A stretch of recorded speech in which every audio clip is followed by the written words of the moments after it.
Chris, what does this week just mean to you getting a chance to go play for an SEC title, especially looking back to like last year where you guys weren't able to win the conference championship? It definitely means a lot to me. It's definitely one of our team goals to be able to win the SEC. I played in this game 3 times and haven't been able to win, so hopefully 4 times the charm, and we're gonna put in the work and execute the game plan as best as possible to be out there and go out there and get a win. You played against LSU twice in 18 and 19. Do those games kind of give you an extra motivation just because they were losses for this week? They most definitely do, and we know LSU is a great team. Last time we played them in 2019, they gave us a beat down and left a bitter taste in our mouth. So I was here for that, and it definitely gave me a little extra motivation for this game as well. Yeah, I guess kind of following up on what Jordan asked, how do you kind of reconcile the fact that y'all have accomplished so much, won Orange Bowl national championship, but y'all still haven't been able to crack that SEC championship barrier? I mean, what would this mean for this group of seniors to kind of check out that last box? Yeah, it will honestly mean a lot. Coach Smart just tells us how hard it is to actually win the SEC championship.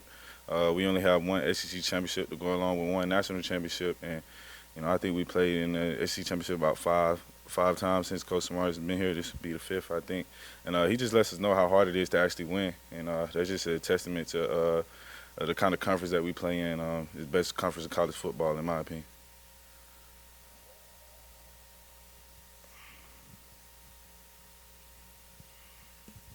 You talk about the challenge of facing a quarterback like Jaden Daniels. Well, obviously he's a very talented quarterback. He knows how to use his feet very well and makes very good decisions. And it's definitely something that we're going to have to be able to game plan for.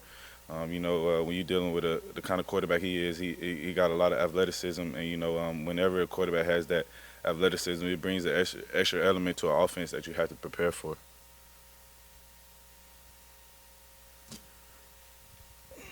Following up on Jaden Daniels, it seems like every week we're asking y'all about facing the mobile quarterback guys that can extend plays. Do you feel like that's different in college football now compared to even what it was when you first started here?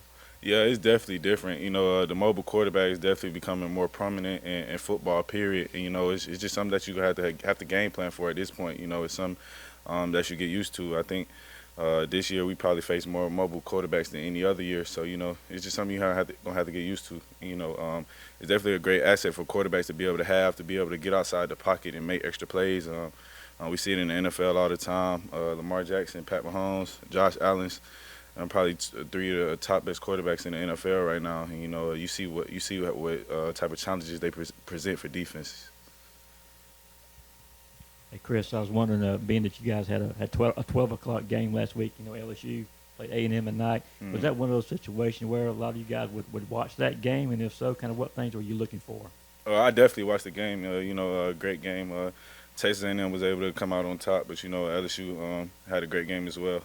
We know they're a very talented team. Both of those teams are very talented, and I definitely every time after we have an early game, I always watch games. I was able to watch my little brother then play. I just click through and watch as many games as possible because, like I said, I'm also a college football fan. So I'm not one of those guys that's just only worry about my team. I like to see good football as well. So I do that pretty much every Saturday when I have some time. Even after a late game, Pac-12 be out there playing after midnight. So I tap into those games too. What kind of things were you looking for, like, specifically for this game? Did you just watch somebody trying to figure out tendencies, something like that? I always do that whenever I'm watching football. So definitely trying to figure out tendencies, and it was great to be able to get home and get a jump start on them. Chris, what jumps out about their wide receivers, guys like Neighbors, Butte? Like I say, LSU is probably one of the most athletically gifted teams in college football. It speaks in their wide receivers as well. They got Coach Hank over there that used to be over here last year, and I know he does a great job with those receivers, and they're going to come ready to play.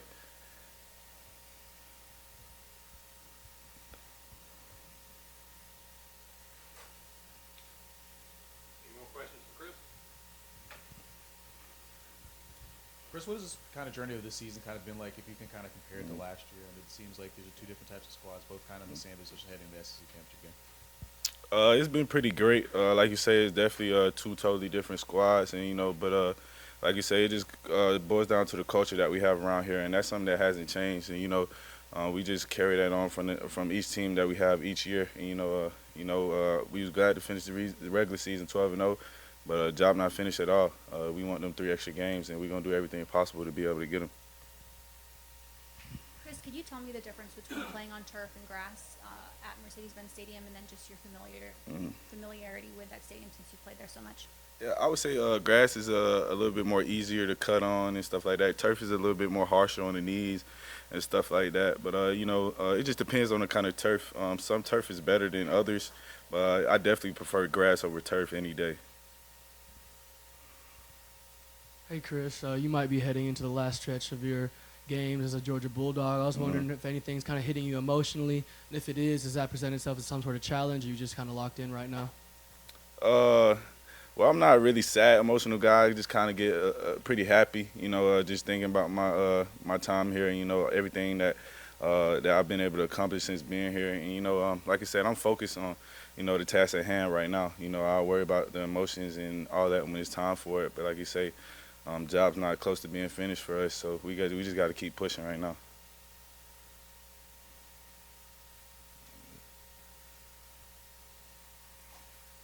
Any more for Chris?